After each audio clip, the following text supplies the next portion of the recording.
পাপন সরার পর বিসিবির নতুন সভাপতি ফারুক অবশেষে পদত্যাগ করেছেন বাংলাদেশ ক্রিকেট বোর্ডের আলোচিত সভাপতি নাজমুল হাসান পাপন।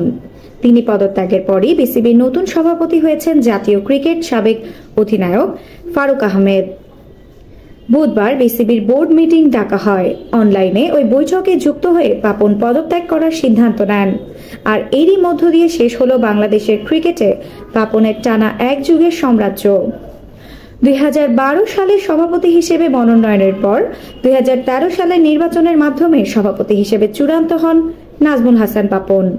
এদিকে ফারুক আহমেদের জাতীয় দলের সাবেক অধিনায়ক হিসেবে ক্রিকেট বোর্ডের কাউন্সিলরশিপ ছিল আগে থেকেই।